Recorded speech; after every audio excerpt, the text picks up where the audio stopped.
Начнем с молитвы. 사랑과 은혜가 풍성하신 거룩하신 하나님 아버지 감사합니다. Святой Бог Отец, полный любви и благодати, мы благодарим Тебя. 저희들 구속하시고 교회 가운데 두심을 Также 감사합니다. благодарим за искупление наше, и что мы стали причастниками Церкви Твоей. 오전 시간에 저희들 한 자리에 모아주시고 주님의 말씀을 상고토록 하심을 감사합니다. Спасибо, Господь, что до обеда Ты собрал нас вместе, чтобы вместе могли разбирать Писание. 이 시간 주 성령께서 주장하셔서 저희에게 필요한 말씀을 올바로 이해하고 순종하는 심령을 일으켜 주시옵소서. Руководи, Господь, сейчас Духом Святым Божьим, чтобы могли правильно понять нужное слово и жили в послушании.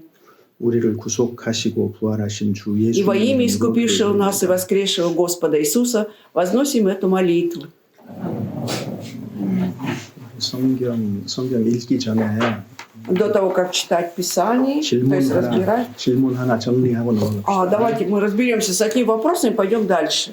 제가 지난주에 설교하면서 Во время воскресной проповеди последней 천국에서 부끄러움이 있을 수 있다. 제가 이렇게 얘기를 я сказал, 했잖아요. что в Царстве Небесном, может быть, кому-то будет стыдно. 근데 이제 질문이 Теперь вопрос поступил. 천국은 좋은 곳인데 Царство Небесное – это хорошее место. Да? 좋은 것만 있는데 Там есть только хорошее. 부끄러움도 있을 수 있느냐? Может ли там быть также что-то постыдное? Да? Вот кому-то будет стыдно. 있을 수 있다고 생각합니다. Я думаю, что может быть стыдно кому-то. 근데 동의할 수 없으면 Но если кто не согласен, 그냥 중립으로 내버려둬요. оставьте так, пусть это будет ваше мнение. 왜냐하면 Почему? 가보면 정확하게 Потому что 알겠죠. попадем туда, там уже точно узнаем.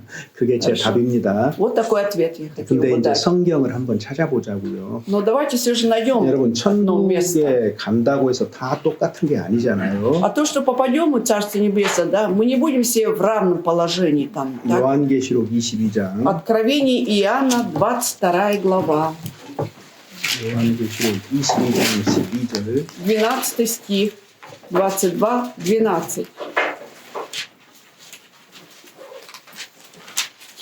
같이 한번 읽어보죠. 12절. Начали? «Се гряду скоро, и возмездие мое со мною, чтобы воздать каждому по делам его». 자, 각 사람에게 상이 있는데 각 사람에게 일한 대로 갚아주리라 그랬죠. Будет возмездие, то есть награда будет, да, чтобы воздать каждому по делам его. 거듭난 사람이 모두가 천국에 들어가지만 Конечно, рожденные свыше люди все попадают в Царство Небесное, 다 똑같지 않아요. но не все будут в одинаковом положении. 여기 지금 Не все будет одинаково. 분명하게 Здесь 일한 대로 ясно 갚아주는 по 거니까 делам его. 상급과 영광의 차이가 나는 것이 틀림없죠. То есть, значит, будет разница, да, в наградах и в славе. 성경 그 천국에 들어가면 무조건 좋고 다 좀 모두가 좋다 이렇게 생각하는 것도 좋은데 Это хорошо так думать, да, что если попадем в Царство Небесное, там, безусловно, все будет хорошо. 일한 대로 갚아주시니까 차이가 생기는데 Но вот воздается каждому по делам его, значит, будет различие, да. 거기에 대해서 어떤 불평도 원망도 없이 공정한 대가겠지요. Я думаю, это будет очень справедливая плата, да. Никто не посмеет там роптать или жаловаться. 그래서 천국을 누리는 데는 문제가 없을 거예요. Проблем не будет, то, что да, мы будем наслаждаться там Царством Небесным. 요한계시록 3장 11절 보시면요. Откровение 3 глава, 21 стих. 3장 11절. 11 стих. 3 глава, стих 11. «Се гряду скоро, держи, что имеешь, дабы кто не восхитил венца твоего». 자, 여기 보면은 Вот здесь смотрим. 주님이 오시면은 Вот когда придет Господь, 주님이 오실 때 네 면류관을 빼앗기지 않도록 하라 그랬잖아요. Он говорит, держи, 면류관을. что имеешь, чтобы кто не восхитил, то есть не отобрал у тебя венца твоего. 그러니까 면류관을 빼앗기는 일도 있다는 거잖아요. Значит, получается, что действительно у кого-то отберут этот венец. 자, 여러분 그 누가복음 19장에 Евангелие от Луки 19 главе, 누가복음 19장 문화의 비유 있잖아요. вот есть притча о минах. 자, 이것은 상급에 대한 비유거든요. Эта притча посвящена наградам. 그런데 이 악한 종아 한문화 이외에 아무것도 벌지 못한 사람에게 이 악한 종아 그랬거든요. Вот про того, который принес его, ну, ничего не принес там, да, сказано, что злой раб. 누가복음 10장 Давайте 한번 точнее 찾아봐요. откроем. От Луки 19 глава.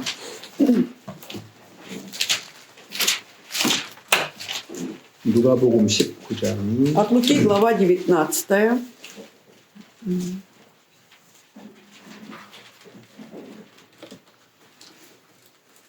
И 22절 보시면은요. в 22 стихе. Господин сказал ему: «Твоими устами буду судить тебя, лукавый раб. Ты знал, что я человек жестокий, беру, чего не клал, и жну, чего не сеял». 여기 한문화를 줬더니 Дали ему одну мину. 그냥 그대로 수건에 싸두고 보관해 버렸잖아요. Он просто платок завернул, да, платок, и сохранил. 이 사람에게 악한 종아 그랬습니다. И потому сказано про него, так, где сказано? 22절에 악한 И в 종이라고 22 그랬죠. стихе сказано, что ты лукавый раб. Лукавый. 뭘 잘못했냐면 То есть в чем была его неправота? 23절에 В 보면은 23 стихе. 그 은을 은행에 두었으면은 별리도 찾을 수 있었을 것이다. Для чего же ты не отдал серебра моего в оборот, чтобы я, придя, получил его с прибылью? 자, 먼저 이 사람은 구원 받은 사람입니다. Прежде всего, да, это человек спасенный. 그러니까 사실 누가복음 문화의 비유는 이방인들에게 주신 말씀인데 기본적으로 Как правило, вот эта вот притча о мине посвящена язычникам. 이 사람은 거듭난 사람이지만 Хоть и это человек, рожденный свыше, 아무것도 남긴 게 но 없어요. ничего не оставил после 그래서 себя. 악하다 이렇게 얘기를 한 И поэтому 겁니다. сказано, лукавый, то есть злой. 자, 여기 보시면은 И здесь дальше, 24절 읽어보죠. 24 стих читаем.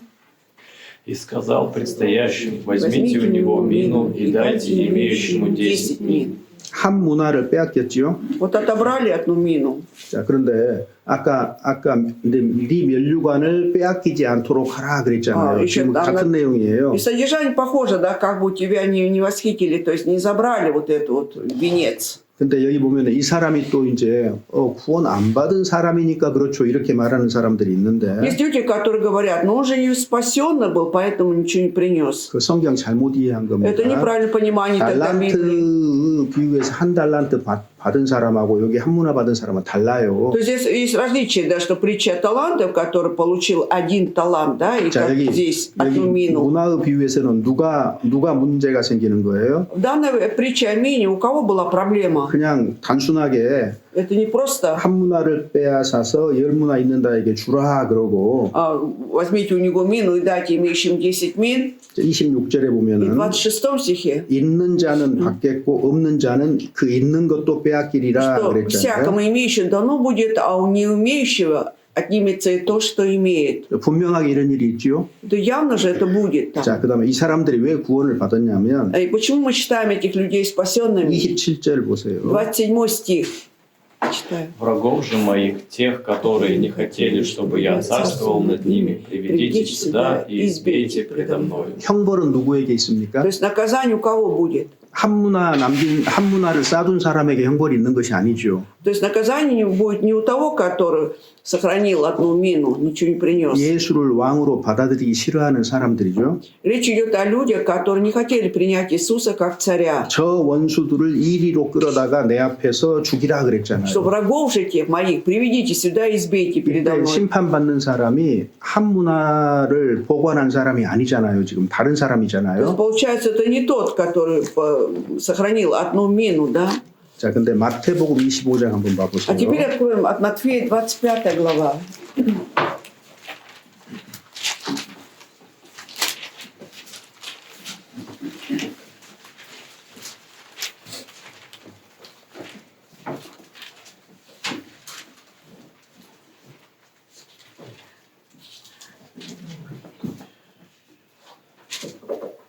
자, 거기 보면은 이제 25장 25절에 보면은 Уже? 예, 25절에 В 보면은 25 стихе 25 главы. 한 달란트를 땅에 감추어 두었다 그랬죠. Пошел и скрыл талант свой в земле, да? 자, 그러자 26절에 И в 26-м 주인이 대답하되 Господин же 악하고 сказал ему, 게으른 종아 그랬죠. Лукавый опять раб, 여기도 지금 ленивый. 악하다 그랬거든요. Тут опять сказано лукавый, то есть злой. 자, 그다음에 쭉 보면은 И дальше, если посмотреть, 27절에도 네가 그거를 в 27 стихе также, 뭐 추리하는 자들에게 맡겼으면 나대жало 별리라도 받게 할 것 а니냐. отдать серебро мое торгующим, и придя, получил бы мое с 자, прибылью. 그다음에 30절 한번 봐보세요. 30 теперь смотрите. 이 무익한 종을 А негодного раба 바깥 어두운 데 내어 쫓으라. выбросьте во тьму внешнюю. 거기서 슬피 울며 이를 갈며 Там будет 있으리라. плач и скрежет зубов. 이때는 누구에게 심판이 있습니까? А здесь суд над кем? 한 달란트를 감춰둔 사람에게 지금 Тот, который скрыл 1 талант. 지옥으로 가라는 거거든요. Вот он должен идти в ад. 그러니까 여기 지금 달란트에서는요, 한 달란트 그대로 둔 사람은 지옥행이에요. То есть кто так и оставил 1 талант, скрыл его, прямая дорога в ад. 바깥 어두운데 슬피 울며 이를 간다. 이건 지옥에 대한 표현이거든요. Вот эта фраза, там будет плач и скрежет зубов, это выражение ада. 근데 한 문화를 싸둔 사람은요, А кто вот завернул платок одну 그 мину, 문화를 빼앗겼을 뿐이에요. у него только отобрали эту мину. 그리고 벌은 심판은요, А вот суд, 예수를 왕으로 받아들이지 않는 원수들을 다 죽이라 그랬거든요. будет над врагами, которые не приняли Иисуса Христа как царя, их нужно было умертвить, избить. 이해되셨어요? Поняли, да? 이해 안 되신 것 같다. Мне кажется, не совсем. 자, 달란트의 비유에서 정리합시다. Давайте тут определимся. Вот притча о талантах. 한 달란트를 숨겨둔 사람. Кто скрыл 1 талант? 여기 25장 30절에 뭐라 В 그랬어요? 25 главе 30 стихе что написано? 자, 여기 보시면은 28절부터 30절까지 한번 읽어봅시다. Давайте прочитаем с 28 по 30 стихи. Итак, возьмите у него талант и дайте имеющему 10 талантов. Ибо всякому имеющему дастся и умножится, а не умеющего отнимется и то, что имеет. А негодного раба выбросьте во тьму внешнюю, там будет плач и скрежет зубов. Сказав сие, Иисус возгласил, кто имеет уши слышать, да слышит. 여기 한 달란트 받았는데 아무것도 남기지 못한 사람에게 직접적으로 벌이 있잖아요. Напрямую будет наказание тому, который получил талант, но ничего не принес. 바깥 어두운데 내가 쫓아라. Нужно выгнать его там, где будет плач и скрежет. 슬피 울며 이를 간다. Во тьму внешнюю. 지옥이에요, 지옥. Это ад. 그래서 이 한 달란트 받은 사람은 구원을 안 받은 사람이에요. Так. Получивший 1 талант, это не спасенный. 자, 근데 다시 누가복음 19장으로 한번 가봐요. Возвращаемся к 19 главе от Луки.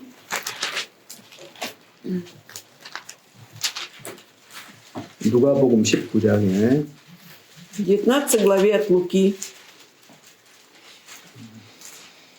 24절부터 27절 한번 읽어봐요. 24 по 27 читаю. И сказал предстоящим, возьмите у него мину и дайте имеющему 10 мин. И сказали ему, господин, у него есть 10 мин. Сказываю вам, что всякому имеющему дано будет, а не умеющего отнимется и то, что имеет. Врагов же моих, тех, которые не хотели, чтобы я царствовал над ними, приведите сюда и избейте предо мною. 여기 지금 한 문화는요, 한 문화 받은 사람은 그 한 문화를 빼앗겼을 뿐이에요. Вот получившего одну мину, да у него только отобрали эту мину и все. 그죠? Так? 그 다음에 Затем, 27절에 벌은 누가 받아요? в 27 стихе кого наказывает? 원수들이 받아요, 원수. Врагов наказывает. 그러니까 Поэтому 문화를 받은 사람은 문화를 빼앗겼을 뿐이에요. у получившего одну мину, у него только отобрали эту мину и все. 더 이상의 벌이 없어요. Больше нет наказания. 뭐 바깥 어두운데 가라거나 뭐 Там нет такого, 슬피 что 울며 이를 갈며 있을 во 게 тьму 없어요. внешне скрежет зубов, такого нет и плач. 이해되셨어요? Понятно, да? 그래서 문화의 비유 속에서는요, 다 구원받은 사람들인데 상급에 대한 얘기를 하는 거고, Притча о мине, да, все спасенные люди, речь идет о наградах. 그 다음에 달란트 비유는요, А притча о талантах, 1차적인 대상이 прежде всего, 유대인인데, это, она адресована иудеям. 그 한 달란트 아무것도 남기지 못한 이 사람은 Человек, который, получивший 1 талант, ничего не принес, 달란트를 사용을 해서 구원을 받지 못했기 때문에 поскольку он не использовал талант и не получил спасения, 지옥이다 그 말이에요. его ожидает ад. 그러니까 달란트 비유는 뭐냐면은요. Поэтому притча о талантах. 네게 준 그 달란트를 가지고 제일 먼저 해야 될 게 뭐예요? 네가 должен был 먼저 너는 сделать? 구원을 받아야 된다 그 말이거든요. Имея этот талант, прежде всего он должен был получить спасение. 달란트 비유 의미가 첫 번째가 그거예요. Первое значение, вот, первоначальное значение притчи о талантах в 우리 этом. 하나님이 우리에게 주신 재능이라든가 성품이라든가 이 모든 것들을 사용을 해서 너는 먼저 거듭나야 된다는 얘기를 하고 있는 겁니다. 달란트 비유가. Притча таланта говорит о том, что все дары и таланты, которые ты получаешь от Господа, ты должен прежде всего использовать для получения спасения. 달란트 비유는 이해되셨죠? А притча о талантах понятна. 그러니까 문화의 비유 하나는 뺏기기만 했다 그 말이에요. А притча о мине, у него только отобрали эту мину. 그래서 하나님의 심판대 앞에서 이처럼 빼앗기는 일이 있어요. Поэтому делаем вывод, да, что в судилище Христовом будет то же самое. 우리가 잘 아는 Что-то 거, будет отниматься. 잘 아는 것처럼 Отбираться. 고린도전서 3장 15절에 И как мы хорошо знаем, 1 Коринфян 3:15, 자기는 구원을 얻되 불 가운데서 얻은 что 것 речь идет о 같으니라. том, кто получил спасение, но как бы из-под огня, да? 그러니까 구원은 받았어요. 천국은 То 들어갔는데 есть, получается, он получил спасение, в Царство Небесное вошел. 아무런 상급도 영광도 Но 없어요. никакой награды, никакой славы не 여러분, будет. 우리가 하나님 심판대 앞에 섰을 때에 Вот когда мы станем перед судом Христовым, 부끄러움을 당할 수도 있고 мы можем подвергнуться стыду какому-то, 책망을 받을 수도 있어요. обличению, 구원을 받았는데 хотя получили спасение. 그래서 구원받은 사람은 무조건 다 좋아 이렇게 말하면 곤란합니다. Поэтому сложновато, да, утверждать, что если человек получил спасение, то все будет у него хорошо. 천국은 다 좋은 곳 맞아요. Это верно, что Царство Небесное – это прекрасное место во всех отношениях. 부끄러움을 받은 사람은 부끄러움을 가지고 천국에 들어갈 Но кто 것이고 будет постыжен на суде Христовом, да, он же с этим же стыдом и пойдет в Царство 책망을 받은 Небесное. 사람은 그 책망을 가지고 천국에 들어가겠죠. И кому 당연히. досталось обличение, он с этим обличением, естественно, войдет в Царство Небесное. 요한 1서 2장 1 한번 보세요. Иоанна, глава 2. 요한 1서 2장 28절 보시면은 2 глава, 28 стих, 1 Иоанна. 28 стих. Читаем. Итак, дети, пребывайте в нем, чтобы, когда он явится, иметь нам дерзновение и не постыдиться пред ним в пришествии его. 주님 강림하실 То 때에 есть, когда придет Господь во второй раз, 그 앞에서 부끄럽지 않게 하기 위함이다 вот, 그랬거든요. вот эта фраза, и не постыдиться пред ним. 그래서 그 안에 거하라 И 그랬거든요. поэтому нужно пребывать в нем. 그래서 만약에 그 안에 거하지 않는 사람은 А кто не будет пребывать в нем, 부끄럽게 된다 그 значит, он 말이잖아요. постыдится пред ним. Так ведь? 이해되셨는지 Я 모르겠네요. не знаю, вот, 그러니까 понятно или нет. Ну, понятно. 부끄러움을 받거나 리버 우리 이제 또 postыжен. 그리스도의 심판대에 대한 얘기가 로마서 14장하고 고린도후서 5장에 있거든요. Также Мать 2 отца Коринфянам Лука. 5 главе, к Римлянам 14 главе говорится о судилище Христом. Давайте найдем. 고린도후서 5장에 보면 2 Коринфянам, глава 5.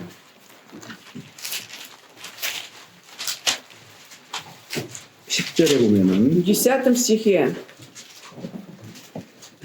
Читаем. Ибо всем нам должно явиться пред судилище Христова, чтобы каждому получить соответственно тому, что он делал, живя в теле, доброе или худое. 그리스도인이 구원받고 선하게 살 수도 있고 잘못 살 수도 있어요. После получения спасения христианин может жить и по-доброму или по-худому. Или 그런데 그런 худо. 것을 내 몸으로 행한 것에 따라서 상급을 받는다는 얘기거든요. Тоже написано, что я делал, соответственно, получу, да, награду, что я делал, живя в теле. 그러니까 잘못한 것에 대해서는 분명하게 문제를 삼으신다는 얘기잖아요. Это будет проблема, если я действительно неправильно жил. 로마서 14장에 К Римлянам 보면 14 глава. 여기 구체적인 것이 들어있어요. Тут уже 구체적인 거. конкретно говорится. К Римлянам 14 14장 глава, 10절부터 10 стиха 12절 한번 읽어보세요. по 12.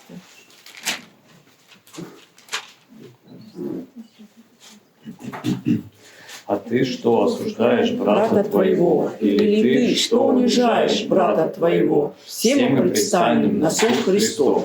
Ибо написано: «Живу я, говорит Господь, предо мною преклонится всякое колено, и всякий язык будет исповедовать Бога». 자기 네가 어찌하여 네 형제를 판단하느냐 А ты 그랬어요. что, осуждаешь брата твоего, сказано? 누가 한 거예요 이거를? А кто этим занимается? 거듭난 사람이 То есть рожденный свыше человек 형제를 판단했어요. позволяет осудить брата. 그리고 형제를 업신여겼어요. Еще унижает его. 그러니까 주님이 뭐라고 하셔요? И что говорит тогда Господь? 우리가 다 하나님의 심판대 앞에 서게 될 Все мы 것인데 предстанем на суд Христов.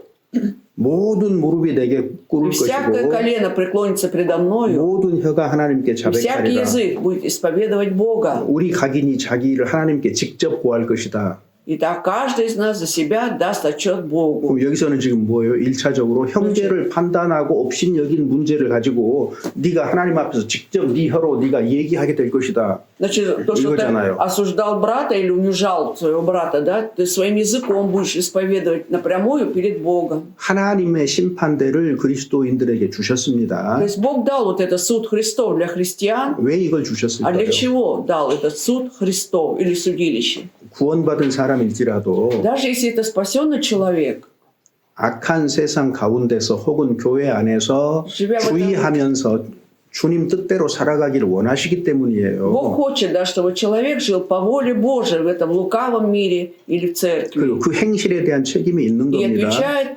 будет отвечать за свои дела. 그러니까 이 사람은 어찌하여 네 형제를 업신여기느냐? Вот поэтому сказано, а ты что, осуждаешь брата твоего? 자기도 입으로 실토해요. И ты сам будешь об этом все рассказывать, исповедоваться. 책망 듣는 거잖아요. То есть и за это, конечно, будет обличение. 고린도후서 5장 10절 보시면 2 Коринфянам 5:10.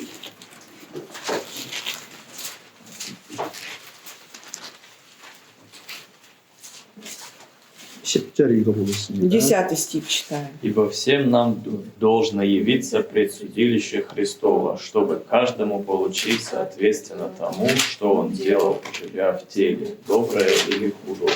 여기 선한 것은 상으로 바뀌겠지만 후도인은 뭐예요? За доброе он, конечно, получит награду, а вот за худое 이건 상이 아니잖아요. это не награда уже. 잘못 행한 거는 부끄러움이 있을 것이고 책망이 있을 То есть за 거예요. неправильные поступки, за худые дела, да, он будет и обличение, и будет стыдно.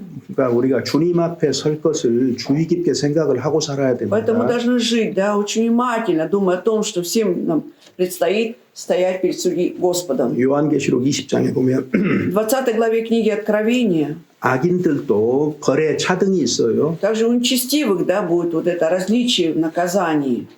마찬가지로 그리스도인들도 То же самое и у христиан. 분명하게 천국은 다 가지만은 천국에서 차이가 있고 Все мы, конечно, попадем в Царство Небесное, но и в Царстве Небесном будет различие. 특별히 그리스도의 심판대 앞에 섰을 때 부끄러움도 있을 수 있고 책망도 받을 수 있는 거예요. Особенно, когда будем стоять перед судилищем Христовым, будет и стыдно, и, может быть, даже удостоимся обличения. 그러니까 뭐 천국에 가면 다 좋다라고만 생각을 다 좋겠지요, 물론. Конечно, хотелось бы, чтобы все было замечательно, в Царстве Небесном, у всех была радость, 그러나 이제 성경은 но Библия все же 천국에서 우리의 상태, 천국은 어떤 곳이라고 어렴풋이 성경은 말하고 있지만은 천국에서 우리의 상태에 대해서 구체적으로 얘기를 하고 있질 않아요. Да, конечно, Библия конкретно не говорит о том, да, что вот конкретно о нашем состоянии, как мы там будем находиться в Царстве Небесном. 그러니까 제일 이제 정답은 Поэтому самый правильный ответ 가 보면 알겠죠. 가 보면. пойдем туда, и там будет все 가보면 видно. 정확하게 Там 알겠지만은 уже четко узнаем лицом к лицу. 어떤 사람은 Кто-то, 지금 наверное, 우리가 몇 군데 찾아본 걸로 봐서는 уже на основе того, сколько мы уже нашли местописаний, 어떤 사람은 불 가운데서 구원을 얻었을 것이고 кто-то спасение получит как бы из-под огня. 어떤 사람은 부끄러움을 가지고 들어갈 Кто-то 것이고 со стыдом пойдет в Царство 혹은 Небесное. 책망을 가지고 들어갈 Либо с 것이고 обличением полученным пойдет в Царство 그래도 Небесное. 천국을 누리는 데는 문제 없을 Но 거예요. проблемы не будет в том, чтобы наслаждаться этим Царством 어떻게 Небесным. 서로 다른 두 개가 조화를 이룰 수 있느냐? То есть как можно здесь достичь гармонии, 저도 모릅니다. я тоже не знаю. 그런데요, Но 천국은 Царство Небесное 지금과는 차원이 전혀 다른 곳이에요. это совершенно другое место по соизмерению, по величине, да? 우리 이해를 벗어나는 Это 곳이에요. выше нашего понимания все же. 그래서 Поэтому 얼마든지 가능합니다. сколько угодно это возможно. 부끄러움을 가지고 있지만은 천국에서 얼마든지 살 수 있어요. Хоть и со стыдом, да, но сколько угодно он может жить в Царстве 그러니까 Небесном. 육신을 입고 있는 이 땅에서의 삶이 아니잖아요. Это ж не та 부활의 몸을 жизнь. 입었잖아요. Может 전혀 быть, 다른 몸이니까, 신령한 몸이니까. Совершенно другом, да, духовном теле, воскресшем теле. Мы не будем же такое тело иметь, как сейчас. 조화를 이룰 거라고 И я думаю, 생각합니다. что будет достигнута гармония все. 예수님이 부활하셨잖아요. Ведь Иисус же воскрес, 신령한 в 몸이잖아요. духовном теле воскрес. 근데 이 땅에 물고기 잡수시잖아요. Но он, живя на этой земле, кушал рыбу. 신령한 몸을 입은 분하고 이 땅에 무슨 그 물질하고 무슨 조화를 어떻게 이루어요? Как можно достичь гармонии между вот духовным телом таким, да, и вот чем-то материальным, земным? 근데 예수님은 Но Иисус 부활하신 이후에도 после 물고기도 воскресения 먹고 и 제자들과 함께 식사도 했잖아요. кушал, разделял 그러니까 трапезу с учениками и рыбу ел. 우리 이해를 넘어서는 차원이기 То 때문에 есть это такая величина, да, она выше нашего понимания, поэтому 우리가 пока 지금 что 이상하다, 조금 모순이다 이렇게 생각하는 것들도 문제 없이 조화를 이룰 거라고 저는 생각을 합니다. то, что сейчас нам кажется таким противоречием каким-то, да, вот парадоксом, ну, я думаю, там будет гармония будет 그리고 достигнута. 오늘날 그리스도인들이 잊어버리고 있는 게 있는데 Единственное, что христиане на сегодняшний день живут, забывая, 상급이라든가 영광에 대한 언급이 매우 적어요. 설교 но 석상에서. почему-то в проповедях, да, на Самвона очень мало упоминаний о награде и о славе. 그러면은 그것이 우리의 삶을 이 И 세상에서 тем самым 구별되게 하지 못합니다. не 특별히 способствует 구별되게 тому, 하지 чтобы 못해요. мы могли разделить свою, четко различать свою жизнь, живя на этой 우리 земле. 신앙생활의 동력이라고 할까요? 힘을 얻기 어렵습니다. 상을 생각 안 하면은. Если не будем думать о награде, очень сложно как бы обрести силу, да, в нашем служении здесь. 모세가 Вот Моисей. 왜 공주의 아들이라고 칭한 것을 사양했어요? Вот почему он, да, он не хотел называться сыном принцессы, да, вот это дочери фараона. 세상의 금은보화, 세상의 쾌락을 왜 멀리할 수 Вот 있었어요? почему он мог отдаляться от всяких земных развлечений, сокровищ. 그리고 노예와 같이 됐잖아요. 이스라엘 사람 속으로 들어가서. И войдя, значит, в среду израильского народа, он был как раб, как слуга. 그게 왜 가능합니까? Почему это было ему возможно? 뭐 여러 가지 이유가 있겠지만 Конечно, разные причины может быть. 히브리서 11장에 Но в 11 главе к евреям 모세는 상 주심을 바라봤다고 되어 있거든요. Моисей же взирал на воздаяние. 상을 위해서 그와 같은 삶을 살았다는 То есть 거예요. ради награды он жил вот такой жизнью. 예를 들어서 올림픽 Например, на Олимпийских 운동 경기 играх 하는데 идут Олимпийские игры, соревнования. 1등도 금메달 주고 За первое место дают золотую медаль. 꼴등도 금메달 주고 И за последнее место тоже золотую медаль дадут. 그 무슨 의미가 있어요? Какой смысл, да, если вот так будет?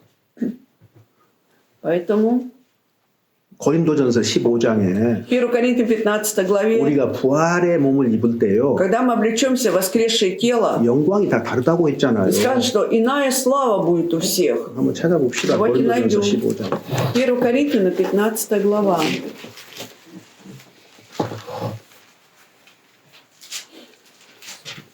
35절에 보면은 35 стихе. 죽은 자들이 어떻게 다시 살고 어떤 몸으로 오느냐 Как воскреснут мертвые, в каком теле придут? Ну, скажет кто-нибудь. 쭉 넘어가 И 가지고요. потом дальше пошли. 여기 보면은 40절, 40 стих. 41절 읽어보죠. 40-41 читаю. Есть тела небесные и тела земные, но иная слава небесных, иная земных, иная слава солнца, иная слава луны, иная звезд, и звезда от звезды разнится в славе. 분명하게 영광이 다르죠. Видим четкое различие в славе. 이런 것들이 우리가 신앙생활을 잘 하도록 하는 동력, 힘이 되는 겁니다. Это все является как бы движущей силой, да, как бы стимулом для того, чтобы мы хорошо жили духовно жизнь. 하나님은 우리가 구원받고 천국에 가니까 뭐 아무렇게나 살아도 된다고 말하지 않지요. Бог же не говорит нам, да, если получили спасение, поскольку войдете в Царство Небесное, живите как хотите. 다니엘서 12장 보면 12 глава Даниила, 2절, 3절입니다. 2-3 стихи. 12 глава Даниила, 2-3 стихи. И многие из спящих в прахе земли пробудятся, одни для жизни вечной, другие на вечное поругание и пострамление. И разумные будут сиять, как светило на тверди, и обратившие многих к правде, как звезды вовеки, навсегда. 자, 이런 일이 있다는 거잖아요. Вот это будет происходить.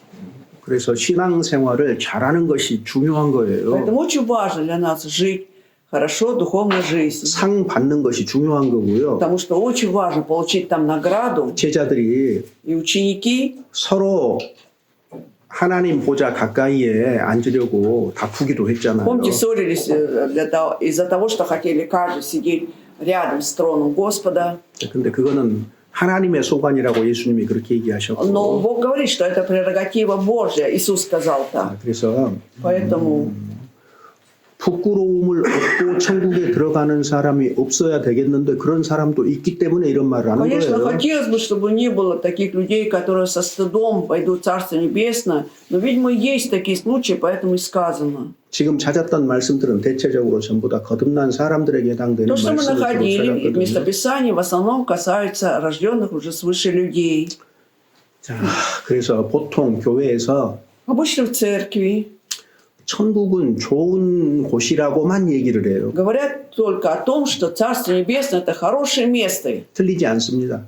Это правильно. 틀리지 않습니다. Нельзя сказать, что неправильно, 근데 주의할 게 но 있어요. нужно обратить внимание. 천국은 좋은 것이지만 Да, Царство Небесное – хорошее место. 나는 А вот 나는 어떻게 될 것이냐. что будет со мной? 그건 성격이 다른 거예요. Тут уже другого характера разговор, да?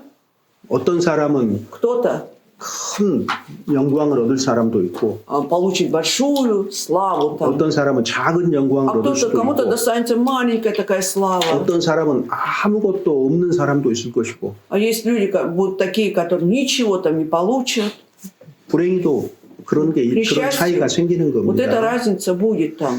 예, 그래서 그렇지만은 천국에 있는 사람들은 그것이 불공정하다고 아무도 생각하지 않을 거예요. Но никто не будет считать, находящийся в Царстве Небесном, что это несправедливо.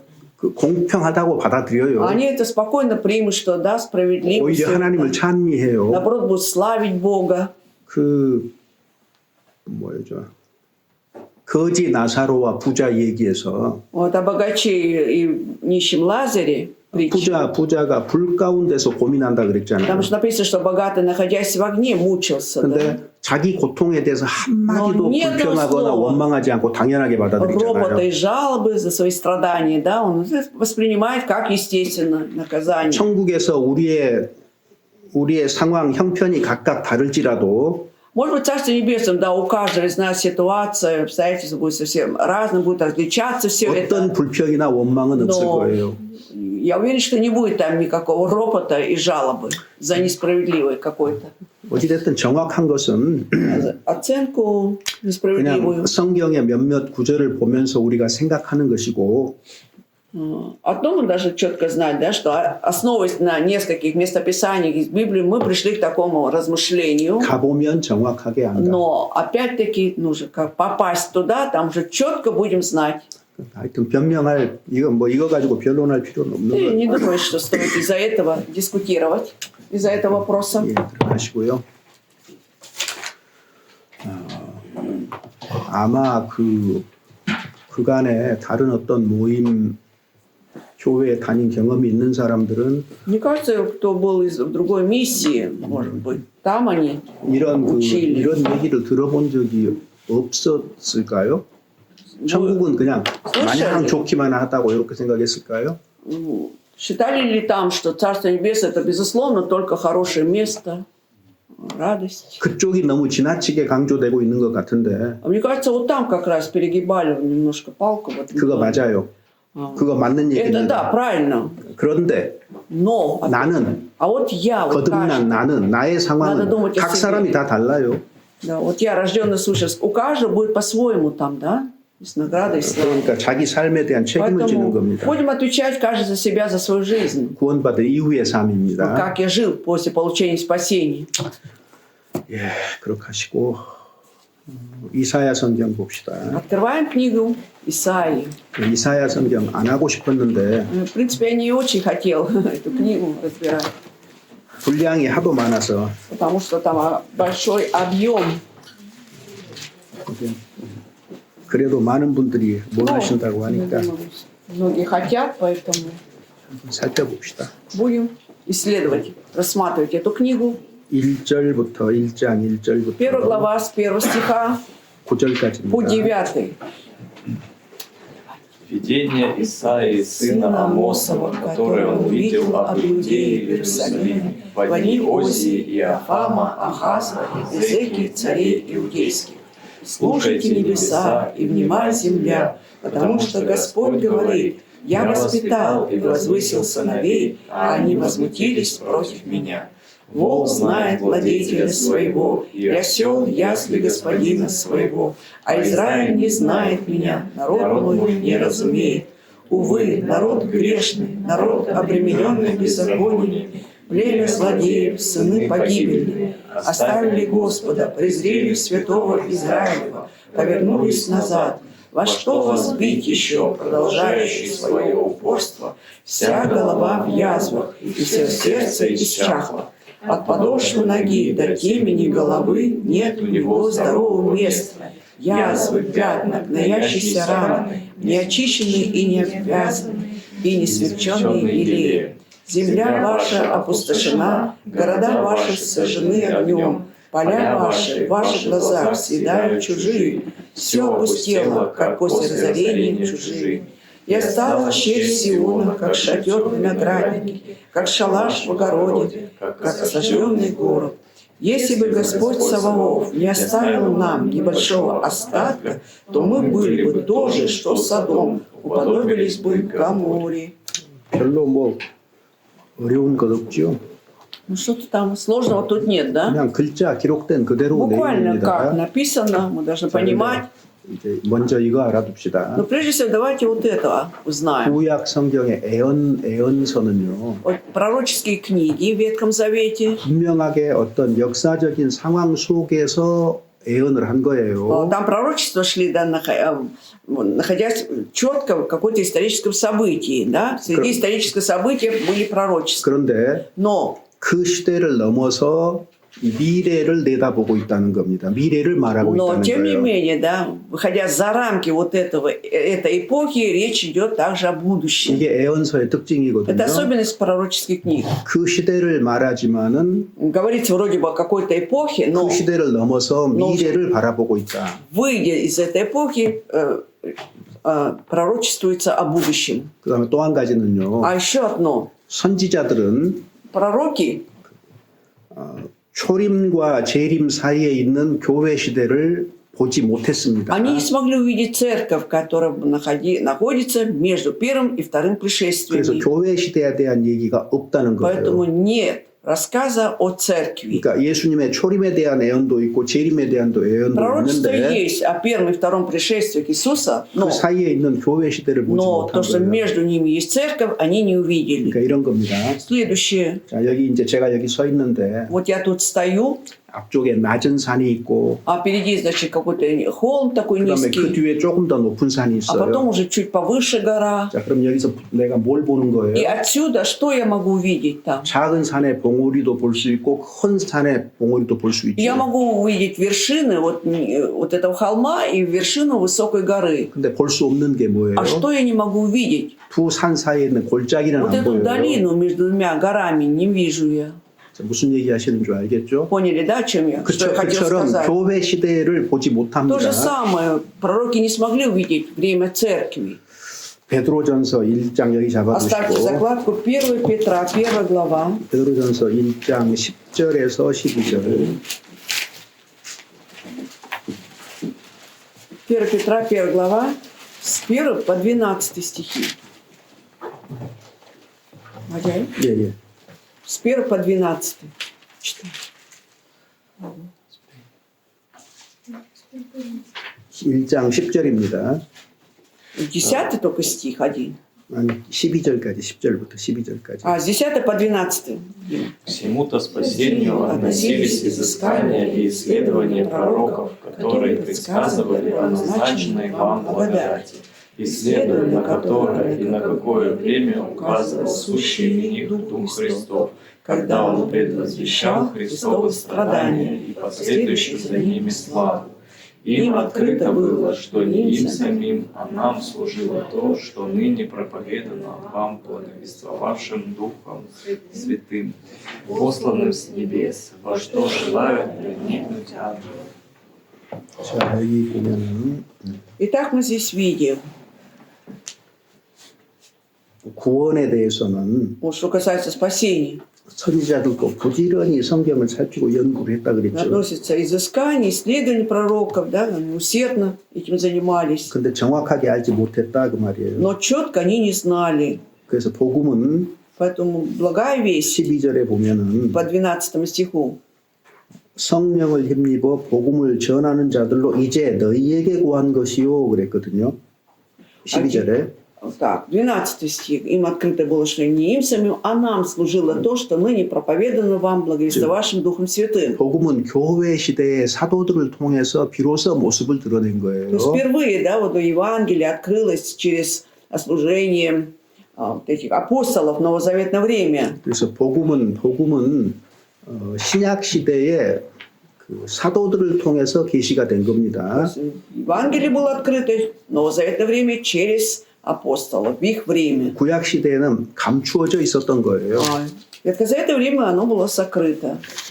그래서 교회 시대에 복음이 열린 겁니다. 정확하게. А если точнее сказать, что во время церкви Евангелие открылось. 구약 성경 가운데 В середине Ветхого Завета 메시아에 대한 예언이 많고 много пророчеств о Мессии, 상세하게 기록이 되어 있는 책이 이사야서입니다. и очень подробно об этом написано именно в книге Исаии. 그래서 구약의 복음서다 보통 이렇게 И обычно 얘기합니다. говорят, 구약의 что 복음서. это как бы Евангелие Ветхого Завета. 신약 성경에 가장 많이 인용된 성경이 이사야 И 성경입니다. как мы говорили, больше всего цитируется из Ветхого Завета в Новом Завете, да, как раз книга Исаии. 두 번째로 많이 인용된 건 А 시편이거든요. вторая книга – это Псалом, Псалтырь. 이사야서가 가장 많이 인용이 되었다 그 말은 중요한 내용이 많다는 얘기겠죠. И то, что именно Исаия больше всего там цитируется, значит, там очень важное содержание в этой книге. 이사야 성경은 66장으로 이루어져 있잖아요. 66 книг в Исаии, да? 근데 이것도 하나님의 섭리인 것 Ой, извините, 같아요. не глав. Я думаю, это пророки, как бы в этом было Божье провидение, промысел Божий. 66이라는 숫자 Цифра 66. 기억하시죠? Она же о чем-то говорит нам. 성경 전체가 Что всего 66권이잖아요. 66 книг в Библии. 똑같아요. И точно то же самое тут глав. 앞에 39권이 Вот 39권이 하나님의 심판을 예언하고 있어요. они 39 глав, они пророчествуют о суде Божьем, 그 다음에 40장부터 66장까지는요. а 40 глава по 66 главы 이제 하나님의 위로, о Божьем утешении, 즉 구속에 대해서 얘기를 하고 об 있습니다. искуплении уже речь идет. 자, 그리고 이제 물론 그 뒤쪽에 보면 이제 И, конечно, 또 если 미래에 대한 дальше 이스라엘의 미래에 대한 전망도 И 나타납니다. также мы видим вот эту перспективу как раз о будущем Израиля. 그래서 성경 전체의 요약이다 이사야는 Можно 이렇게 сказать, 얘기할 수 что это 있어요. как бы краткое резюме, да, всей Библии, вот как раз книга пророка Исаии. 많은 얘기를 하면 머리 아플 테니까 Если много говорить, у вас голова заболит. 딱 둘로 나눠진다. То есть разделяется на две части. 앞쪽은 심판이고 В первой части о суде идет речь, 뒤쪽은 во 구속이니까 второй части об искуплении. 이거 다른 말로 하면 뭐겠어요? А другими словами, это что будет как? 하나님의 성품이 그대로 드러나는 Вот 거예요. как так, как есть, проявляется Божье качество. 공의로 인해서 심판이 온 것이고 공의로 인해서 Через 심판이 온 것이고 правосудие Божие, да? То есть суд будет сопровождаться правосудием Божьим, 사랑으로 인해서 구속이 온 거예요. а искупление будет сопровождаться любовью Божией. 하나님의 공의와 사랑을 그대로 드러낸 И 책입니다. поэтому в этой книге, как есть, проявляется Божье правосудие и любовь Его. 자, 여기 1절에 보시면은 В первом стихе 이제 유다의 몇 사람 네 왕에 대해서죠. о 4 царях иудейских речь идет. 유다의 네 왕이 통치할 때에 이사야가 유다와 예루살렘에 대해서 본 이상이다 그랬죠. То есть написано, что вот это как раз, когда во время правления 4 царей иудейских Исаия увидел видение об Иудее и Иерусалиме. 그러니까 우시아가 10번째 왕이거든요. А 유다에. Озия как раз 10-й царь иудейский. 그러니까 11, 12, 13대 히스기야가 13대고 И Иезекия 13 царь иудейский. 어찌됐든 요때가 언제냐면은 То есть это что за время было?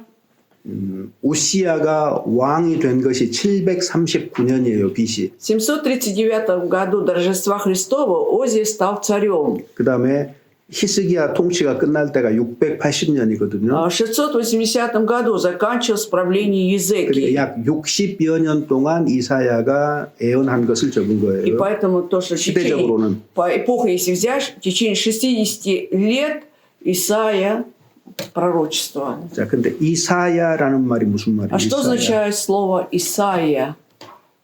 여호와는 구원이시다 그 말이에요. Что 여호와는 Господь 구원이시다. Есть спасение. 그러니까 이 애언서의 핵심은 Поэтому суть данной пророческой книги 여호와의 구원을 선포하는 데 있는 겁니다. провозглашение спасения Господом. Господнего спасения. 그래서 이 책 전체를 통해서 Через всю эту книгу 하나님의 통치가 드러나고 있습니다. 하나님이 통치하신다는 것이 잘 드러나고 있어요. очень хорошо показано правление Божие. 그래서 예를 들면 이제 Например, 애언을 조금 요약을 해보면은 если резюмировать, да, кратко вот это пророчество, 이사야 성경 Исаия, 7장 3절 한번 봐볼까요? 7 глава, 3 стих посмотрим. 7 глава, стих 3.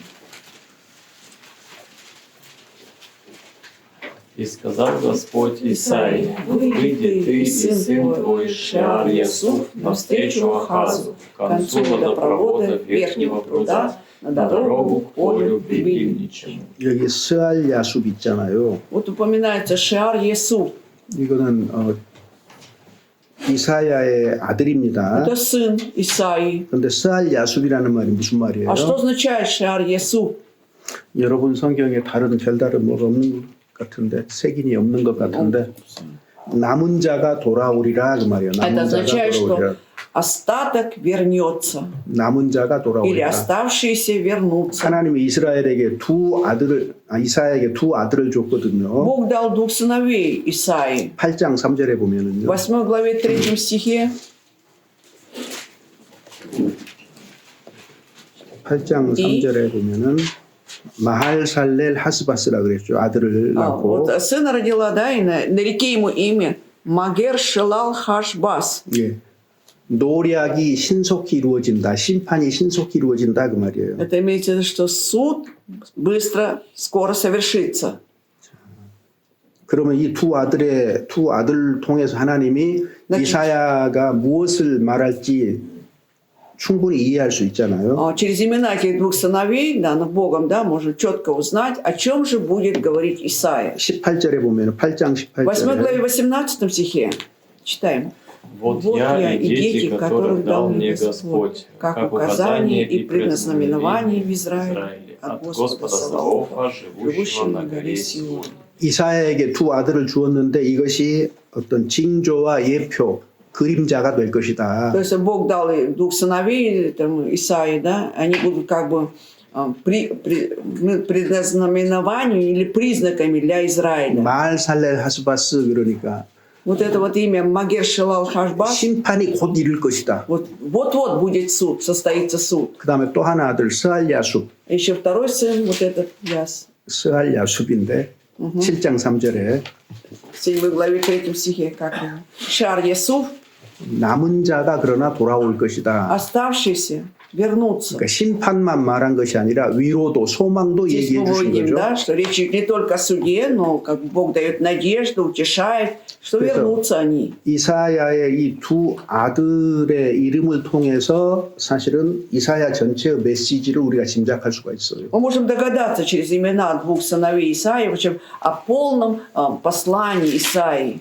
우리 읽었던 데 봅시다. Так, вернемся к первой главе.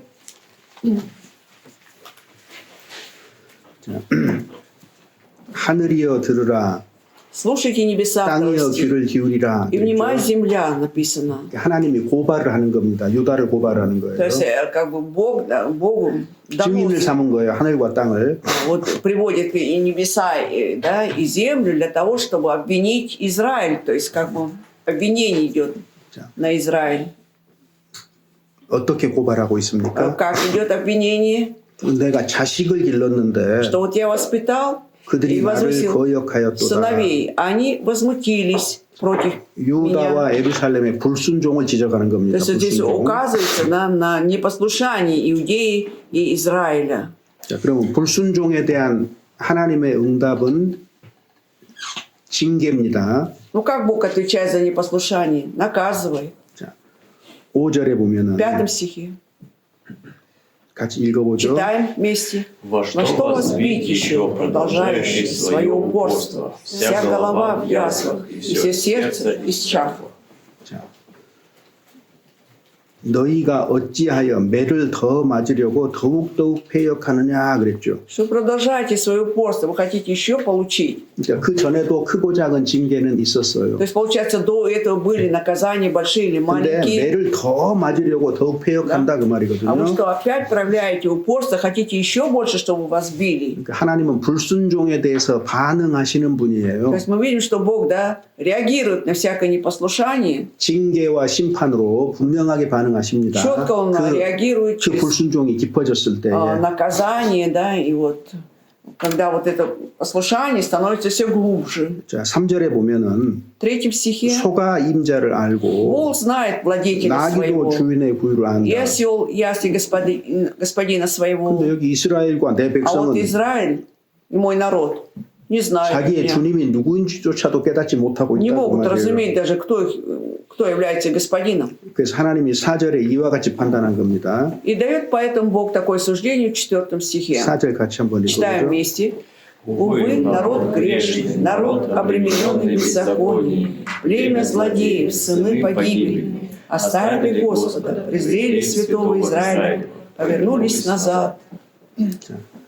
악인의 특징이 Особенность беззаконных 하나님으로부터 멀어지는 거예요. 하나님으로부터 отдаляются от 멀어지는 거. Бога, оставляют Бога. 그래서 이스라엘이 И 불순종했는데 вот Израиль проявил непослушание, 하나님은 그들이 범죄한 나라라고 а 얘기했습니다. Бог говорит, что этот народ беззаконный, народ грешный, 그 다음에 허물 있는 백성이라 народ 그랬습니다. обремененный беззакониями. 근본 원인은 뭐예요? Основная причина в чем? 행악의 종자다, 아담의 Что 후손이다 그 это 말이에요. племя злодеев, сыны погибели, то есть потомки Адама. 원래 근원이 악한 죄인이다 그 То 말이거든요. есть основе своей, да, корни у них, потому что они злые, 그러니까 злодеи. 행위가 부패할 수밖에 И 없다. поэтому естественно, что по поведению будет только вот нечестивым. 이게 이제 유다와 예루살렘의 상태입니다. 영적인 такое- 상태. Состояние в то время было и у Израиля, и Иудеи. 자, 이런 상태가 되면은 А когда вот такое состояние бывает, 거기 이제 5절에 있는 것처럼 как написано в 5 стихе, 머리가 병들었으니까 вся голова будет в язвах, 올바로 생각하고 판단하지 а 못해요. поскольку голова больная, он не может правильно думать и судить. 마음은 피곤하고 Сердце будет уставать, 발바닥에서 сердце 머리까지 иссякло, 상한 곳이 없고 от подошвы ноги до темени головы нет у него здорового 그러니까 места. 하나도 정상이 아닌 거죠. 온전하지 Ничего 않잖아요. нормального нет. 이것이 불순종으로 말미암아서 이제 이런 상태로 바뀐 겁니다. Но так вот поменялись они в такое состояние, достигли такого состояния из-за непослушания. 근데 이제 이렇게 매를 더 맞으려고 징계만 있는 것은 아니에요. Но не только будет битье, да, и не только наказание. 9절에 В 보면은 9 стихе 하나님이 조금 남겨두었다 그랬잖아요. написано, что Бог немножко оставил небольшой остаток. 이렇게 징계로 심판을 받는 중에도 하나님과 언약 있는 백성이니까 하나님의 은혜는 남아 있어요. То есть Божья благодать все равно остается, поскольку этот народ 여기 в завете с Богом, да, и несмотря на всякие наказания, 여기 остаток остается. 겨우 남았도다. Получается, 하나님의 은혜를 얘기하는 겁니다. Небольшой остаток, да, то есть мы еле-еле остались, речь идет о Божьей благодати. 이스라엘의 역사를 다른 말로 하면 Другими словами, если говорить про историю Израиля, 성경에 나타난 이스라엘의 역사는 남은 자의 역사입니다. да, история явлена в Библии, история Израиля – это история остатка. 그러니까 이스라엘은 징계, 심판은 받지만은 Израиль будет проходить через наказание и суд, 멸망은 없어요. но погибли, истребления нет. 왜? Почему? 하나님과 언약한 백성이기 Потому 때문에 что этот 그렇습니다. народ в завете с Богом. 여호와의 증인이기 때문에 Поскольку они 그건 свидетели 약속이기 때문에 Бога, это обещание было такое Божие. 심판받지만 멸망은 절대 없다. Хоть они судимы, но никогда истребления полного не будет. 그걸 나타내는 것이 겨우 남았도다라는 Вот это как 말이에요. раз и проявляется через эту фразу «оставил нам небольшой остаток». 지금도 이스라엘이 있잖아요. Вот 지금도 до сих пор же существует Израиль. 역사가 끝날 때까지도 이스라엘은 영원히 멸망 없습니다. Не будет навечно погибели до окончания истории. 그래서 영원히 존재한다. Он вечно будет существовать, 그리고 Израиль. 우리 그리스도인들이 유대인들을 어떻게 대해야 되느냐 그럴 때에 Вот когда вопрос задается, как мы, христиане, должны относиться к иудеям, 선대해야 됩니다. то есть 선대. совершать добро по-доброму должны относиться. 왜냐하면 Почему? 그들을 통해서 복음이 우리에게 Потому что 전해진 через 거잖아요. них же до нас дошла благая весть. Да? 그들이 원가지예요, То 하나님의. есть они, получается, оригинальную ветвью вот этой. 우리는 거기에 접붙인 Да? А 거예요. мы прилепились к этой ветви. 근데 역사 속에서는 А вот взять из историю, 우리가 성경을 이해하는 것과 다르게 사람들이 люди по-другому 그들을 почему-то относятся 핍박하고 к евреям, 했잖아요. относились, да? Не так, как по 많은 Библии 환난을 받게 должны. 됐잖아요. Столько гонений было, ненавидели их.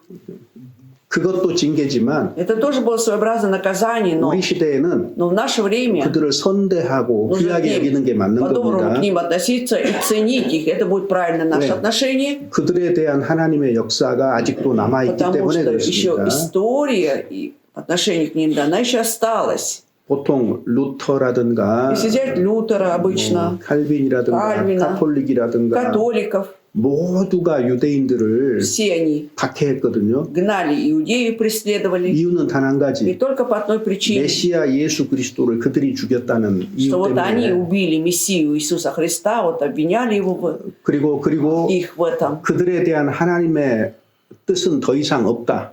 И они считают, что Божьей воли насчет иудеев уже нет, все закончилось. 그 성경 잘못 이해한 Это неправильно 거거든요. понимали Библию, да? 그래서 Поэтому 2차 대전 때 во Второй мировой 히틀러가 войне, 유대인을 박해할 때에 вот когда будет преследование Гитлером и евреев, 그 근거로 삼은 게 뭐냐면 вот на основе чего он это гнал? 루터, Вот опять 루터의 책에서 значит, из-за утверждений Лютера в его 그들은 книге, 메시아를 죽인 민족이고 что этот народ 그들에 убил 대한 Мессию. 하나님의 섭리는 더 이상 없다. 끝이다. больше плана проведения нет, все, конец. 이런 성경의 잘못된 이해를 근거로 들었죠. То есть на основе неправильного понимания Библии вот Гитлер убивал. 그렇지만 사실 그건 핑계고 Но это просто оправдание на самом деле. 그 사람 자체가 잘못돼 있는 거죠. Сам Гитлер был плохой. 자, 어찌됐든 그래서 여기 겨우 남았도다. Итак, вот небольшой остаток был. 남은 자의 역사라는 거예요. История остатка 자, Израиля. 그래서 하나님께서 이제 Итак, Бог сейчас 10절부터 с 10 стиха 10절부터 20절 한번 읽어봅시다. читаем с 10 по 20 стихи. Слушайте слово Господне, князья Содомские, внимай закону Бога нашего, народ Гоморский. К чему мне множество жертв ваших, говорит Господь? Я пресыщенцы сожжений полных и туком откормленного скота, и крови тельцов, и агнцев, и козлов не хочу. Когда вы приходите являться пред лицом мое, кто требует от вас, чтобы вы топтали дворы мои? Не носите больше даров тщетных, курение отвратительно для меня. Новомесячий суббот, праздничных собраний не могу терпеть, беззаконие и празднование. Новомесячья ваши, праздники ваши ненавидит душа моя. Они бремя для меня, мне тяжело нести. И когда вы простираете руки ваши, я закрываю от вас очи мои. И когда вы умножаете моления ваши, я не слышу, ваши руки полны крови. Омойтесь, очиститесь, удалите злые деяния ваши от очей моих, перестаньте делать зло. Научитесь делать добро, ищите правды, спасайте угнетенного, защищайте сироту, вступайтесь за вдову. Тогда придите и рассудим, говорит Господь. Если будут грехи ваши, как багряны, как снег убелю, если будут красны, как пурпур, как волну убелю. Если захотите и послушаетесь, то будете вкушать благо земли. Если же отречетесь и будете упорствовать, то меч пожрет вас, ибо уста Господни говорят. 여기 너희 소돔의 관원들아 고모라의 백성아 그랬잖아요. Нельзя содомские, говорит, да, и народ гоморский. 자, 누구를 얘기한 То 거예요? есть о ком на самом деле идет речь? 유대와 예루살렘에 대해서 소돔 고모라에 비교한 겁니다. То есть Иерусалим, Иудея сравнивается тут с Содомом и Гоморрой сравнивается. 소돔 고모라는 아주 패역한 도시였잖아요. Содом и Гоморра были такие очень такие бунтарские города. 자, 그런데 마찬가지로 유대와 예루살렘도 И то 마찬가지라는 же 거예요. самое Иудея и Иерусалим так 그래서 поступали. 하나님께서 Поэтому Бог 여호와의 말씀을 들을지어다. говорит, слушайте Слово Господне. 우리 하나님의 법에 귀를 기울일지어다. То есть внимайте закону Бога нашего. 자, 모든 것을 해결하는 방법은 하나님 말씀에 귀를 기울이는 겁니다. Что может решить все проблемы, когда внимают Слову Божьему? 인생의 Слушают. 문제, 세상의 문제에 Что 대해서도 касается 마찬가지예요. житейских наших проблем этого мира, нужно внимать. 하나님 말씀에 귀 기울일 때에 Когда будем слушать или внимать Слову Божьему, 제자리로 돌아갈 수가 있는 может 겁니다. все вернуться тоже, на то же место. 수많은 재물, 그들은 제사를 드렸다는 То 거잖아요. есть, получается, столько множества жертв приносили, 근데 그게 나하고 무슨 상관이 но 있느냐. какое-то отношение ко мне, к чему мне это? 무서운 말이 Очень 있습니다. грозные слова тут. 내 마당만 밟은 뿐이니라. То есть, чтобы топтали, в 12 стихе, только дворы мои. 많은 피를 드렸고 많은 희생 제물을 드렸는데 Много крови приносили, столько жертв приносили. 하나님은 어떻게 А 판단하셨어요? как Бог тут рассуждает? 내 마당만 밟을 Но вы только 뿐이다. топтали дворы мои. 뭐예요? 형식적이었다. То есть все было формально, 혹은 습관적이었다 либо 그 по 말이에요. привычке. 쉽게 얘기하면 Другими словами, 마음과 행실이 달랐다 그 то 말이에요. есть вот эти ваши сердце и поступки, они отличались. 행실로는 하나님을 섬기는 모양을 취했지만은 Поступками, да, вы показывали, будто вы служите Богу, 마음은 불순종, 폐역이다 그 но 말이거든요. сердце у вас было вот это вот мятеж был против Бога, да, бунтарство было и непослушание. 그걸 증명하는 것이 И 13절이거든요. 13 стих подтверждает это. 너희들이 내게 분양하는 것은 가증하다 그랬습니다. Курение отвратительно для меня. 거기 성회와 아울러 악을 행하는 것을 내가 견디지 못하겠노라. 13절 И 끝에. в конце это праздник собраний, новомесячий, суббот терпеть не могу. 그러니까 날과 절기 때는 하나님께 분명하게 나온다 그 말이에요. И праздники, вот это вы все это совершаете перед Богом. 근데 일상의 삶 속에서는 아무렇지도 않게 태연하게 악을 행하고 살아간다는 거죠. Но в обычной жизни, да, вы живете вот как будто ничего не происходит, живете очень с ленью. 그러니까 믿음과 행위가 다르죠. То есть мы видим, что и вера, да, и дела отличались у них. 그다음에 말과 행동이 다른 겁니다. Также и 이게. дела, и поступки, слова и поступки тоже отличались. 하나님은 마음을 보시고 우리의 행위도 보시는 거예요. Бог смотрит и на сердце наше, и на дела наши. 우리도 보이는 몸을 가지고 Но 있으니까 поскольку мы имеем видимое тело, 보이는 행위로 모든 것들을 다 드러내려고 하는데요. мы хотим все это показать, да, через видимые дела, поступки. 어떤 선한 행위도 Но никакое доброе дело, 선한 마음에서 비롯돼야 돼요. любое доброе дело должно исходить от доброго сердца. 하나님은 마음과 행위를 다 보는 거예요. 다. То есть Бог смотрит и на сердце, и на дела 그러니까 наши. 죄에 대한 개념이 세상과 다른 것도 바로 마음을 보시기 И 때문이거든요. почему понятие грехи отличается от этого мира, да, как мир судей, да, потому что сердце отличается от поступков. 그러니까 이게 혼합이 돼가지고 구별되지 않은 Все 겁니다. смешано, невозможно различить. 자, 그래서 하나님께서 우리한테 요구하시는 거는요. И поэтому Бог требует от нас, 이런 모든 잘못된 것에서 회개하라. 딱 한마디예요. только одним словом, покайтесь от 16 всех вот этих неправильных дел ваших. 16절, 17절이 회개하라는 말입니다. То есть 16-17 стих, и, да, необычно, как раз и говорят о покаянии нашем. 그리고 이제 18절 우리 읽었죠. 18절부터 20절에는 А с 18 по 20 стихи, 너희는 회개하고 그 다음에 나에게로 오라는 얘기입니다. вот покайтесь, а потом придите, говорит ко мне. 초청입니다. Приглашает Бог к себе. 자, 18절에 보면은 18. 여호와께서 말씀하시되 오라 우리가 서로 Придите 변론하자. и рассудим, говорит Господь. 오라는 겁니다. Сначала прийти нужно. 누구든지 다 오라는 거예요. Любой может прийти, 신약에서 수고하고 무거운 как 짐진 в Новом 자들아 Завете. 다 내게로 오라. Труждающиеся, обремененные, все придите ко мне. Да? 마치 우리 천국 잔치의 비유에서요. Как притча вот о пире. 처음에 초청한 사람들이 이런저런 이유로 오지 않았죠. Вот те люди, которые приглашали, по всяким отговоркам не приходили. 근데 사거리에 Ну, 가가지고 нужно было идти на перекресток. 착한 자나 악한 자나 뭐 또 누구나 Хорошие, что плохие, что всех людей 병든 자나 собрали. 누구나 다 Больные, 초청하라 здоровые. 그랬잖아. 다 Всех, 데려오라 он 그랬잖아요. сказал пригласить, привести. 지금 이게 그 말이에요. Вот схоже как раз и 우리가 서로 변론하자. рассудим, говорит. 그래서 Господь. 너희 죄가 어떠할지라도 Какими бы ни были ваши грехи, 그 죄를 용서받게 될 것이다 그 вы получите 말이거든요. прощение ваших грехов. Да, об этом речь.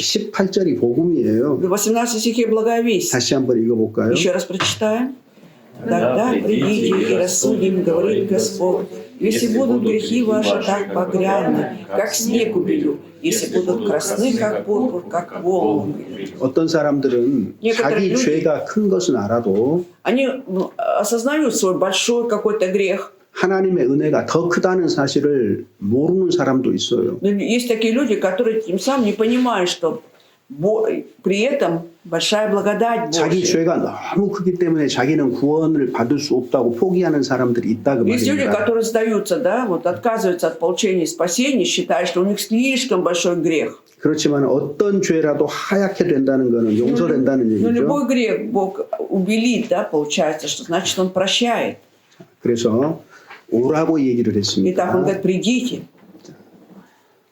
하나님께 순종을 하면 А если будут люди проявлять послушание Богу, 아름다운 소산을 먹을 것이요. то будут, 19절에 как в 19 стихе написано, то будете вкушать благо земли. 거절하면 А если отречетесь, 칼에 삼키우리라.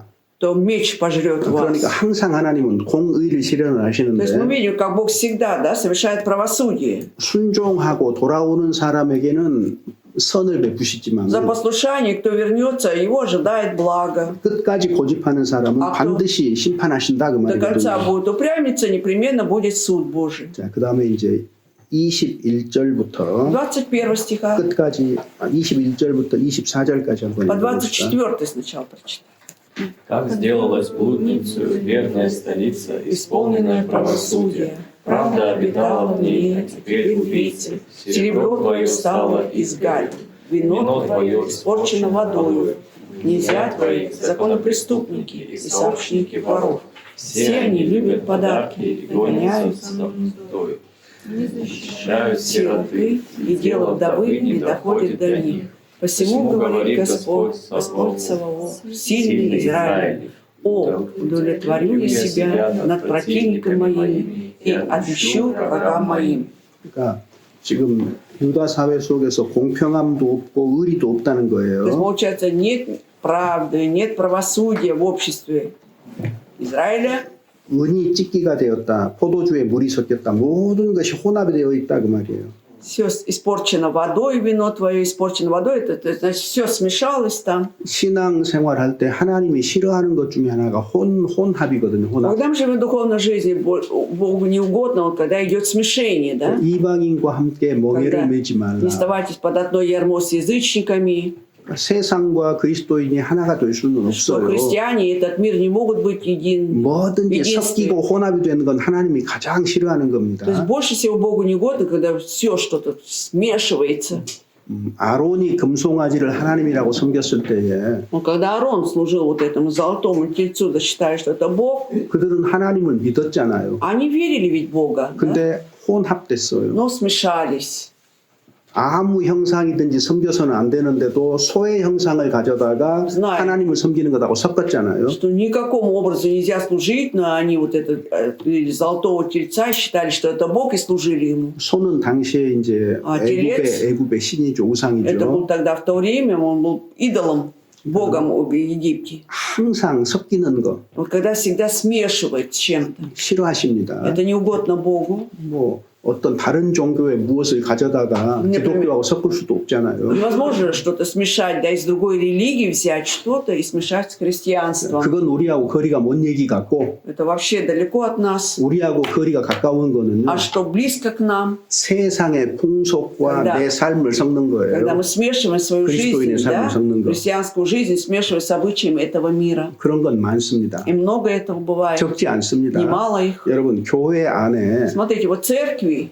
세상의 풍속이 많이 들어와 있다는 사실 아십니까? Знаете ли вы, что очень много вот этих мирских обычаев вошло в 내 мир, 생각과 행위 церковь. 속에서요. Это можно увидеть в моих мыслях, в моих делах. 그런 것들이 발견되는 즉시 버리는 게 좋습니다. Но будет хорошо, если как только обнаружим это, тут же от этого с этим расстаемся. 성경을 앞에 두고도 Даже вот имея Библию перед собой, 세상의 풍속을 따라서 여전히 살아가잖아요. когда человек все так же живет по обычаям этого мира, 그런 것들이 문제인 거죠. это все является 그리고 проблемой. 이제 포도주도 물이 섞였고 네 은도 찌꺼기가 됐는데 Так и серебро, то есть стало из гари, то есть 하나님이 이사야뿐만 아니라 모든 예언서를 보면은 и не только Исаия, если посмотреть все пророческие книги, 불순종과 폐역에 제일 앞장선 사람들이 누굴까요? вот кто стоял во главе вот это непослушание, бунтарство, кто это были? 항상 Всегда, 예외 없습니다. без исключения, 역사 속에서 в истории. 성경 속에서도 И в 예외가 Библии 없어요. также без исключения, кто во главе стоял? 항상 사람들을 잘못 끌고 가는 사람은요. Вот всегда, 종교 지도자, именно религиозные лидеры всегда неправильно вели за собой людей. 정치 지도자입니다. Политические лидеры также. 그래서 성경에서 항상 심판을 말할 때에 Вот в Библии, когда всегда речь идет о суде, 이 두 종류의 사람을 제일 먼저 앞장 세웁니다. прежде всего перечисляются вот эти две категории людей перечислены. 그러니까 주의해야 되겠죠, 당연히. Поэтому, естественно, нам нужно быть внимательными. 목사가 Если пастор, 무엇을 가르치느냐 вот чему он учит пастор? 여기에 따라서 듣는 사람 다 바뀌어 버리잖아요. В зависимости от этого слушатели все будут меняться. 책임져야 됩니다. 책임. Поэтому пастор несет ответственность. 거기에 대한 책임을 반드시 지게 될 Непременно 거예요. он будет нести ответственность за это. 정치 지도자가 Вот представим, политический 국가를 лидер, 어디로 끌고 가느냐 куда поведет свою страну? 그 책임져야 되죠. За это тоже отвечает. 왜냐하면 Почему?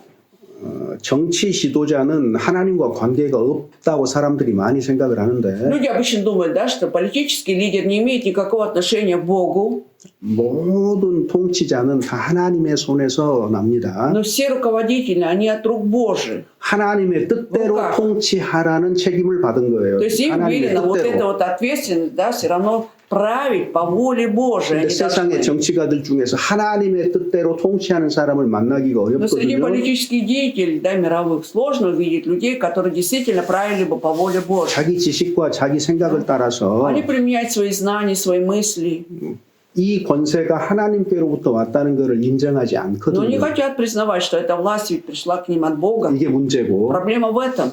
종교 지도자들 И 속에서는요. также среди религиозных лидеров, 성경에 계시된 말씀보다 чем вот это слово, явленное в Библии, 자기 생각과 они держатся за свои мысли, 자기의 방법으로 за свои способы, методы, 많은 것들을 얘기한다고요. и о многом говорят, 검증 없이. без всякой проверки. 그러니까 잘못되는 Поэтому 거예요. неправильно все идет. 그래서 항상 Поэтому всегда 우리가 성경은 무엇이라고 말하는가 하는 것들을 눈여겨볼 필요가 очень 있습니다. внимательно должны смотреть всегда на то, что говорит Библия. 여기 유다가 이렇게 된 것도 첫 번째가 방백들의 문제입니다. И то, что с Иудеей так стало, да, первая проблема была в князьях как раз. 그러니까 위에서부터 도둑질하고 뇌물 받고 뭐 이렇게 하니까 아래에서도 다 똑같이 그냥 당연하다는 듯이 한다는 얘기예요. Преступники, эти сообщники воров, эти князья. Поэтому, естественно, кто под ним находился, тоже этим занимались. 그러니까 어려운 사람은 더욱 어려워지는 А 거예요. вот нуждающимся людям еще хуже было. 고아라든가 시로드 과부라든가 Вдовы, вдовы. 뭐 이제 이런 얘기고요. 이건 어느 사회나 Мне 마찬가지입니다. кажется, это в любом 유다뿐만 아니라. обществе, не только иудеи, да, то же самое происходит. 24절부터 끝까지 한번 읽어봅시다. Илгунде, еще будет, да? 24 стих читали мы. 끝까지 Давайте 한번. еще раз до конца. «Посему, говорит Господь, Господь Саваоф, сильный Израиль, о, удовлетворю себя над противником моим, и отыщу врага моим, и обращу на тебя руку мою, и как щелочи очищу с тебя примесь, и отделю от тебя все свинцовое». И опять буду поставлять тебе судей, как прежде, и советников, как в начале. Тогда будут говорить о тебе: город правды, столица веры. Сион спасется правосудием, и обратившиеся сыны его правдой. Всем же отступникам и грешникам погибель, и оставшиеся Господа истребятся. Они будут постыжены за дубравы, которые столь вожделенны для вас, и посрамлены за сады, которые вы избрали себе. Ибо вы будете как дуб, которого лист опал, и как сад, в котором нет воды. И сильный будет отрепьем, и дело его искрой, и будут гореть вместе, и никто не потушит. 하나님의 심판이 임할 것을 지금 얘기하고 Здесь 있죠. говорится о том, что придет суд Божий. 돌이키라고 했고 오라고 했는데 Нужно было покаяться, приглашали их. 끝까지 돌이키지 않으면 Но если до конца так и не раскаются, 이제 하나님의 심판이 임하는 겁니다. придет суд Божий уже. 그런데 여기 보면은 Но здесь читаем, 심판 이후에 하나님께서 после суда Бог, 24절부터는 전혀 성격이 다르죠. с 24 стиха уже совсем меняется характер. 그 패역한 민족에게 하나님의 은혜가 베풀어지는 것을 얘기하고 있는 Здесь говорится о том, 겁니다. что Божья благодать придет этому даже бунтарскому народу, 네 대적에게 내가 보응을 하고 что над противниками моими я отомщу врагам твоим, моим. Я отмщу врагам моим. 그래서 거기 27절에 읽어 27절 다시 한번 Еще раз 읽어봅시다. 27 прочитаем. Сион спасется правосудием, и обратившиеся сыны его правдою. 시온이 구속이 되는 겁니다. То есть Сион будет искуплен. 그 다음에 그 귀정한 자, 돌아오는 자는 의로 구속이 되리라. И обратившиеся сыны его правдою 그래서 спасутся. 구원의 은혜가 베풀어지는 То 겁니다. есть вот эта благодать спасения будет дана им. 돌이키는 사람은 회복이 되는 거예요. Обратившиеся, да, они восстановятся. 그렇지만 돌이키지 않는 Тем не 사람은 менее, кто отступил, и 끝까지 돌이키지 грешники 않는 до 사람은 конца, 28절에 있는 как 것처럼 написано в 28 стихе, 패역한 자와 죄인은 멸망하고 всем же отступникам и грешникам 여호와를 버린 погибель, 자도 멸망할 것이다. и оставшиеся Господа истребятся. 여기 너희가 기뻐하던 상수리 나무로 인해 상수리 나무가 뭘까요? Дубрава, что тут означает? 이거 우상을 섬기던 장소입니다. Это место, где поклонялись идолам. 거기에도 심판이 있을 것이다. 그 Там тоже 말이에요. будет суд.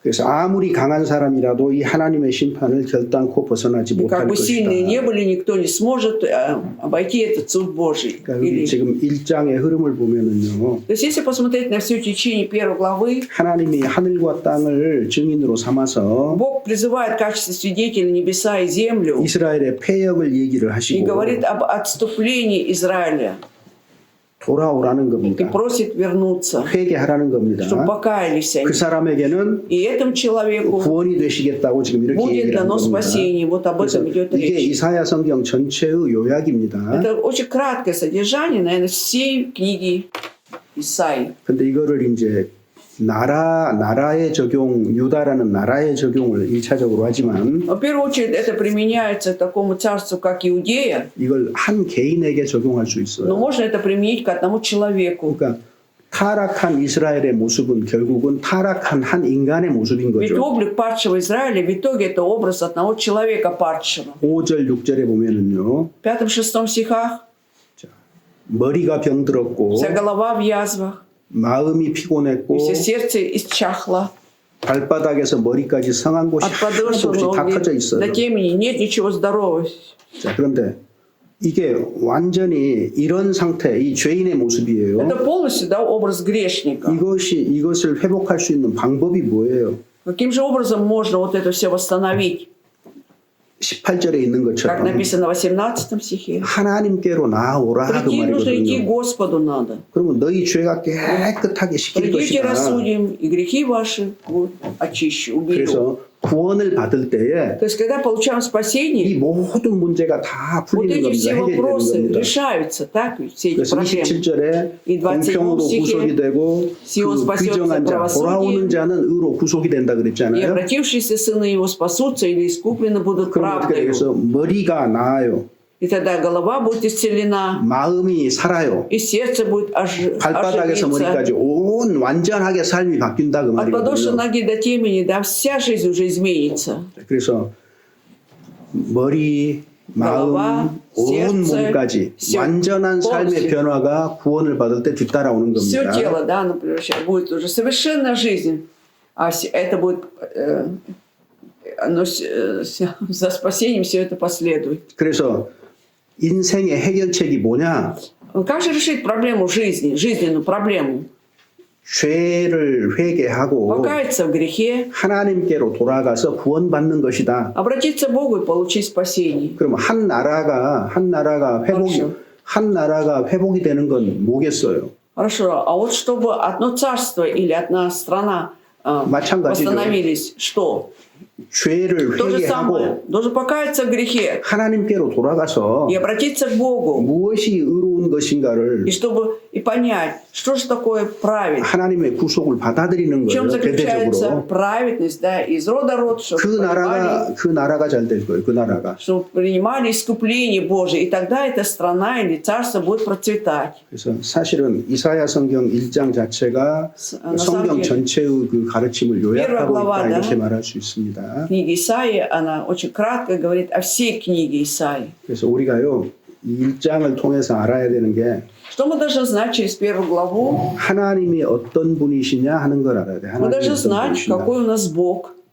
하나님은 사유하시는 하나님이에요. Что 사유, Бог 용서하시는 милостивый, да, 하나님이다. прощающий грехи наши. 그리고 이- 사람에게는 언제나 어떤 최악의 상황 속에서도 하나님의 은혜가 있다. И даже в самой худшей ситуации, да, у человека все равно будет Божья благодать. 그래서 하나님의 은혜를 바라볼 줄 알아야 И поэтому мы 되고 должны уметь взирать на Божью благодать. 인생이 잘 되는 길은요.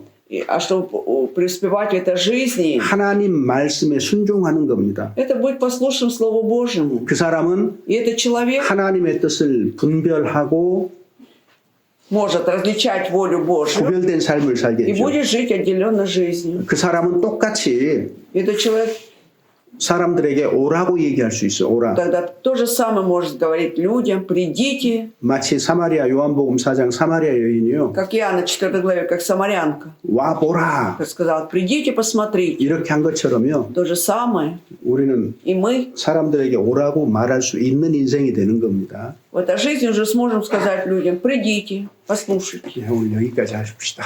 На сегодня все. 질문 혹시 있으시면은 Если есть вопросы,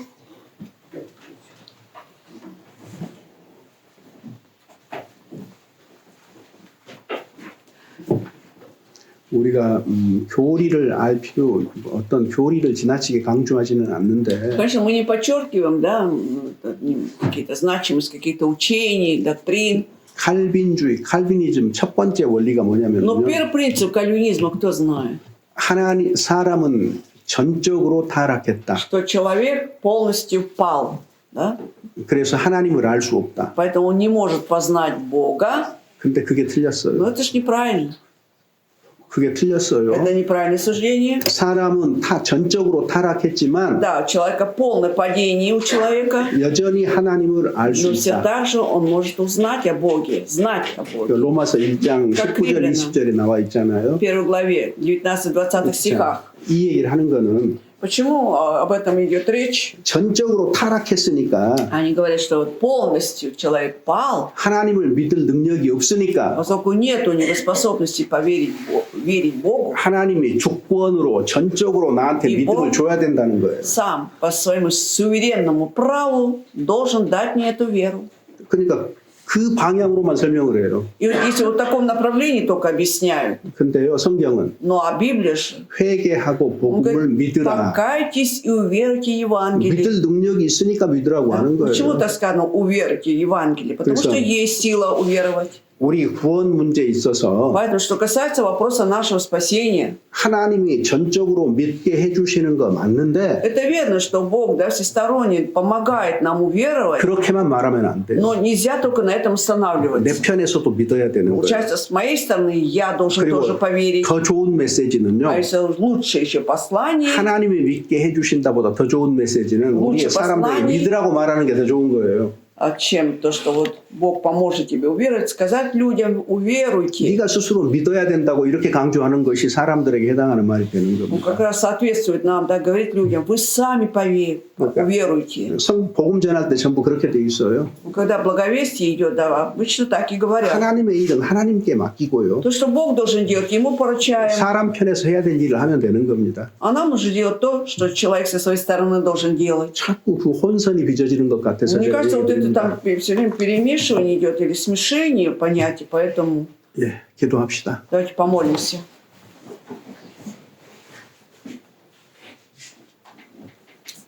하나님 감사합니다. Господь, благодарим Тебя. 저희들 하나님의 말씀으로 교제케 하심을 감사합니다. Спасибо, Господь, что даешь нам общаться в Слове Божьем. 말씀을 올바로 이해하고 순종하는 삶을 살아가도록 인도하여 Веди нас, 주시옵소서. Господь, чтобы мы могли правильно разуметь Слово Твое Божие, жили в послушании. 무엇보다도 저희를 위해서 주변에 한 사람 한 사람 구원 얻을 수 있도록 은혜 베풀어 Более всего, 주시옵소서. Господь, дай благодать, чтобы через нас хотя бы еще одна душа получила спасение. 우리를 구속하시고 И во имя 부활하신 주 искупившего нас и 예수님 이름으로 воскресшего 기도드립니다. Господа Иисуса Христа возносим эту молитву. 아멘. Аминь.